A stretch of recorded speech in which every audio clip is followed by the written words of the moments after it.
अस्सलामुअलैकुम।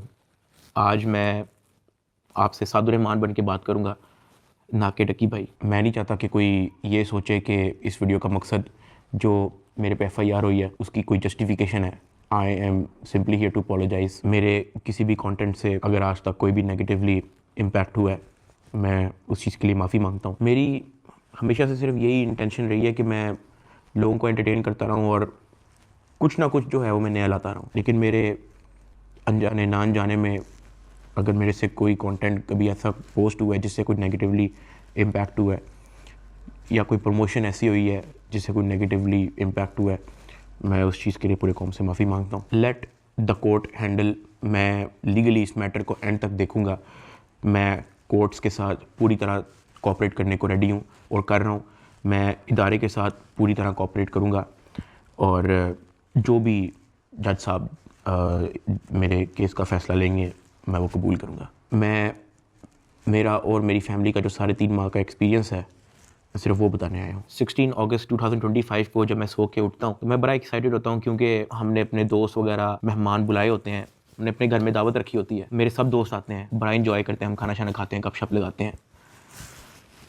मेहमान चले जाते हैं, उसके बाद मैं और रूब पैकिंग में लग जाते हैं, क्योंकि हमें मलेशियन गवर्नमेंट का एक इवेंट है, उधर से इनवाइट आया होता है कि डकी भाई आप आएँ, हमारे लिए कुछ वीडियोस वगैरह बनाएं। पूरे पाकिस्तान से उन्होंने एक मेल और एक फ़ीमेल को चुना है, जिसके अंदर मेल में उन्होंने मुझे चुना है। बाकी कंट्रीज़ से भी उन्होंने एक मेल एक फ़ीमेल इनवाइट किए हुए थे और मैं बड़ा एक्साइटेड था कि पूरे पाकिस्तान के अंदर से उन्होंने एक बंदा चूज़ करना है और उन्होंने मुझे चुना। मैं बड़ा ऑनर फील कर रहा। हमने बड़ी जल्दबाजी में पैकिंग की, क्योंकि मेहमान आए होते हैं, हमें टाइम नहीं मिलता और मुझे नहीं पता था कि जब हम पैकिंग करके अपने घर से निकलेंगे तो मेरी ज़िंदगी का सबसे मुश्किल वक्त शुरू हो जाएगा। मेरे वहमो गुमान में भी नहीं था कि मेरे साथ क्या होने जा रहा है। हम जब पैकिंग करके सामान गाड़ी में रखते हैं, गाड़ी हमारी एयरपोर्ट की तरफ चल पड़ती है। एयरपोर्ट पहुंचते हैं, हम सामान अपना अनलोड करते हैं। रात के 9 बजे के करीब हमारी फ़्लाइट होती है। हम काउंटर पे जाते हैं और हमें अपना बोर्डिंग पास मिल जाता है। उसके बाद जहाँ पे इमिग्रेशन होनी होती है, जहाँ पे आपके पासपोर्ट पे एग्जिट स्टैंप लगती है, हम जब वहाँ पे पहुँचते हैं तो वो मेरे से पूछते हैं कि आप पे कोई FIR तो नहीं है। मैंने कहा नहीं। कहता आपका साइबर क्राइम में कोई इशू है क्या?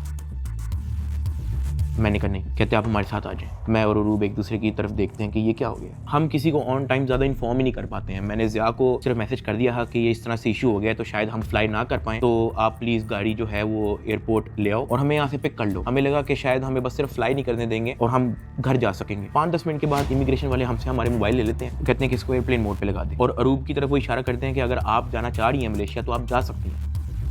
अरूब ने कहा नहीं, अगर साथ मेरे साथ जा रहा है तो मैं चले जाती हूँ, वरना मैं इधर ही ठीक हूँ। शायद ये मेरी गलती ही, मुझे उसको जाने देना चाहिए था, क्योंकि उसके बाद जिस चीज़ से मेरी फैमिली ने गो थ्रू किया है, मैंने यही रिग्रेट किया कि मुझे अरूब को मलेशिया भेज देना चाहिए था। इमिग्रेशन वाले हमें एक रूम में बिठाए थे। मैं और अरूब बस आपस में गपशप लगा रहे होते हैं कि कोई नहीं, कल चले जाएंगे, कोई नहीं, दोबारा टिकट करा के परसों चले जाएंगे, इवेंट भी 2 दिन के बाद है, कल चले जाएंगे। हम आपस में यही डिस्कस कर रहे थे। बिल्कुल मेरे अंदर इतना सा भी वहम गुमान नहीं था कि असल में इशू क्या है। 1 घंटे के बाद इमिग्रेशन वाले आते हैं, वो कहते हैं कि आ जाए हमारे साथ। एयरपोर्ट के बाहर NCCI की टीम आई होती है, मुझे वो हथकड़ी लगाते हैं, मेरी गाड़ी में बैठा देते हैं। अरूब कहती है कि मैंने भी साथ आना है। मैंने उसको कहा नहीं, तुम घर चली जाओ, मुझे नहीं पता क्या सीन है, मैं हैंडल कर लूँ। वो गाड़ी भी चल पड़ी थी, गाड़ी सीधा चलेगी NCCI ऑफिस गुलबर्ग। इस वक्त यूट्यूबर डकी भाई की गिरफ्तारी का हर तरफ चर्चा है। डकी भाई को लाहौर एयरपोर्ट पर उस वक्त गिरफ्तार किया गया जब अब इन्होंने मुल्क जा रहा था। NCCI लाहौर ने मारूफ यूट्यूबर सादुर्रहमान उर्फ डकी भाई के खिलाफ मुख्तलिफ इल्जामात के तहत मुकदमा दर्ज कर लिया। साइबर क्राइम एजेंसी ने यूट्यूबर साद उर्फ डकी भाई के खिलाफ मुकदमा दर्ज कर लिया है। मशहूर यूट्यूबर डकी भाई कल रात से गिरफ्तार है। पाकिस्तान के सबसे मशहूर यूट्यूबर डकी भाई एक बार फिर बड़ी मुश्किल में फंस गए हैं। मुल्जिम को गुज़श्ता रात लाहौर एयरपोर्ट से गिरफ्तार किया गया था। यूट्यूबर डकी भाई बड़ी मुश्किल में, हुक्म जारी, मदाहों के लिए बुरी खबर। डकी भाई